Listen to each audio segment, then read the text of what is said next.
갈링하우스가 트럼프 행정부의 크립토 차르 후보로 거론이 되고 있다고 합니다. SEC도 그렇고 워낙 일단 던지고 보는 것 같은 느낌이라 당장 그렇게 신뢰가 가지는 않는데요. 다만 이 소스가 리플의 전 임원이었던 숀 맥브라이드가 SNS에 올린 게시글이라는 겁니다. 갈링하우스가 크립토 차르로 임명될 가능성이 높다고 말하면서 해당 역할을 맡기 위해 리플의 CEO 자리에서 물러날 수도 있다고 한 거죠. 만약에 진짜라면 일단 호재라는 생각이 듭니다. 물론 누가 리플의 다음 CEO를 맡을 것이냐가 중요하겠지만 누가 되더라도 지금 당장은 기업이 성장하기에 이보다 좋을 수는 없기 때문에 삽질만 안 한다면 갈링하우스가 행정부로 가는 게 두 마리 토끼를 다 잡을 수 있는 효과를 볼 수도 있다는 거죠. 그 외에도 여러 인물들이 거론이 되고 있는데요. 크립토 데디라고 불리우는 전 상품 선물거래위원회 의장이었던 크리스 지안카를로나 에이다를 만든 카르노다의 이 찰스 호스킨슨의 적극적인 지지를 받고 있는 코인베이스의 CEO 브라이언 암스트롱, 전 통화감독청장이었던 브라이언 브룩스까지 이제 후보에 올라와 있는데요. 이거 뭐 행복한 고민이 아닐 수가 없습니다. 시간을 조금만 돌이켜보면은 얼마 전까지만 하더라도 SEC에서 항소한다고 이것도 언제까지 기다려야 하냐 이랬는데 언제 그랬냐는 듯이 또 갑자기 2,000원을 돌파해버렸는데요. 또 이러다가 어느 순간 갑자기 4,000원을 돌파할 수 있지 않을까 하는 생각이 듭니다. 당연히 그러려면은 이제 확실한 호재가 뒷받침이 되어야겠죠. 현재 비트와이즈를 비롯해서 리플의 ETF 신청서 3개가 SEC에 들어가 있는데요. 미국의 자산 운용사 위즈덤 트리에서 4번째로 리플 ETF 신청을 앞두고 있습니다. 게리 겐슬러가 자진 사임을 하기로 한 상황에서 사실상 ETF 승인은 기정사실화되어 있다고 봐도 무방한데요. 추가로 더 많은 ETF 신청이 이어질 것으로 봐야겠죠. 그리고 리플이 영국의 거래소 아첵스와 이 투자회사 에버딤과 함께 협력해서 최초의 토큰화 MMF, 머니마켓 펀드를 출시한다고 발표했습니다. 뭐 ETF니 MMF니 뭐 이렇게 뭐가 많은데요. 아실 분들 잘 아시겠지만 간단하게 설명을 드리면 ETF와 MMF의 가장 큰 차이점은 대상과 목적의 차이가 있는데요. ETF는 주식이나 채권 등 다양한 자산에 투자를 하고 주식처럼 이제 거래소로 이용할 수가 있습니다. 그리고 MMF는 어음이나 예금 증서 등 이 안전성이 굉장히 높은 제품에 투자를 하게 되는 거죠. 둘의 공통점은 이 안정성과 유동성을 같이 가져갈 수 있는 투자라는 게 공통점인데요. 차이점이 있다면 ETF는 상대적으로 수익률은 높지만 그만큼 리스크도 크고 이 장기 투자에 적합하다면 MMF는 상대적으로 수익률이 낮은 대신에 리스크가 굉장히 적고요. 그리고 단기 투자에 적합하다고 보시면 됩니다. ETF나 MMF가 이렇게 주목을 받는 이유는 간단합니다.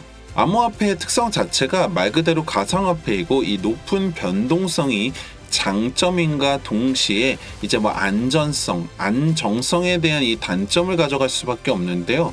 이 단점을 보완해 줄 수 있는 게 바로 ETF고 MMF가 되는 거죠. 여기서 눈여겨보셔야 되는 거는 단순하게 ETF와 MMF가 되면 이 안정성을 보완해 줄 수 있기 때문에 좋은 것도 맞지만 ETF나 이 MMF가 된다는 것 자체가 그만큼 안정성과 수익성을 인정받았다는 게 되는 거죠. 그렇게 되면은 당연히 리플 자체에 대한 신뢰도나 가치가 올라가게 될 것이고 차트 상승으로 이어질 수가 있다는 겁니다.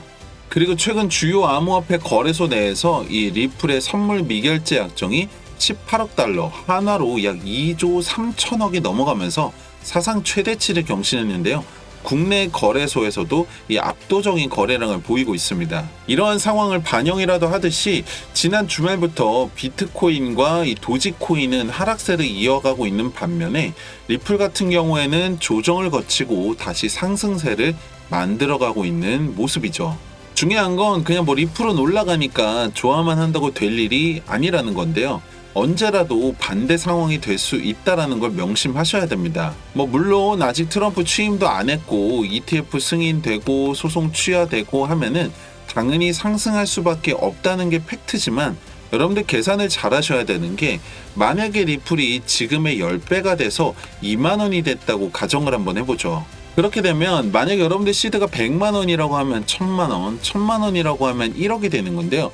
문제는 그 다음입니다.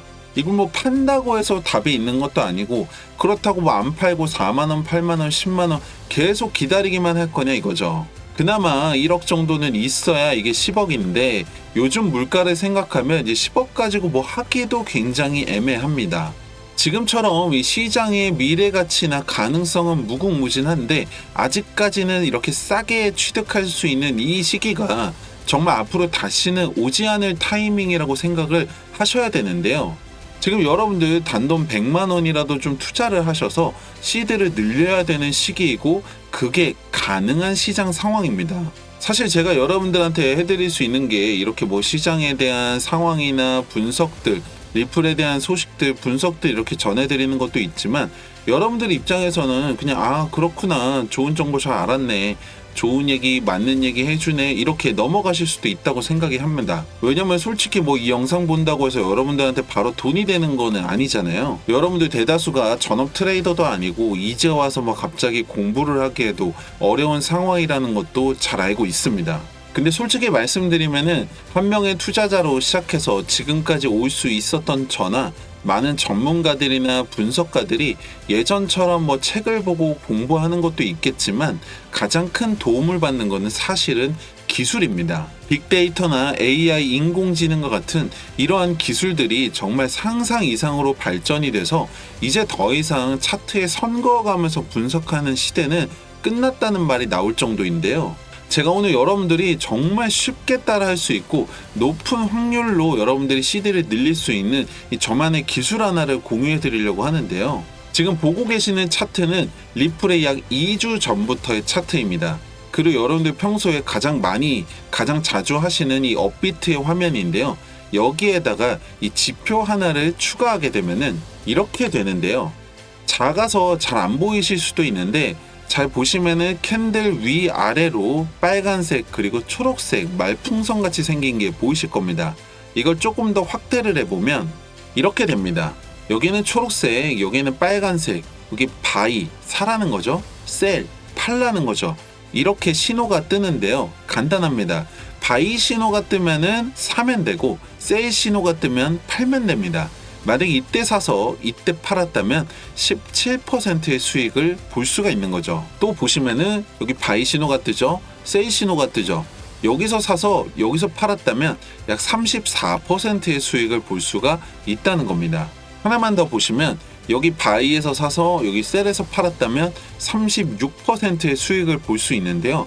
만약에 이렇게 3번의 거래만 했다고 하더라도 100만 원이 200만 원이 되고 1000만 원이 2천만 원이 된다는 거죠. 이게 가능한 이유가 지금처럼 이렇게 변동성이 큰 시장 상황이기 때문인 게 첫 번째고, 두 번째는 리플뿐만 아니라 모든 차트에서 적용이 가능한 바로 이 기술이 있기 때문인데요. 이게 제 머릿속에서 나온 게 아니라 빅데이터나 이 AI 기술들이 적용이 돼가지고 차트를 분석한 결과라는 거죠. 여러분들 시장은 언제 갑자기 변할지 모릅니다. 거기에 여러분들이 발맞춰서 가려면 일단 구독과 좋아요 한 번씩 누르시고 가장 빠른 소식과 분석들을 한번 만나보시고 010-2296-1359 지표라고 문자 하나 남겨주세요. 시대에 맞게 여러분들 쉽게 따라할 수 있는 이 지표를 통해서 수익 한번 만들어 보시기 바랍니다. 아무것도 하지 않으면 아무 일도 일어나지 않는다고 하죠. 가만히 기다리기만 있다고 돈이 따라오지는 않잖아요. 010-2296-1359번 지표라고 문자 하나 남겨주시고 여러분들 수익 여러분들 손으로 직접 만들어 보시기 바랍니다. 감사합니다.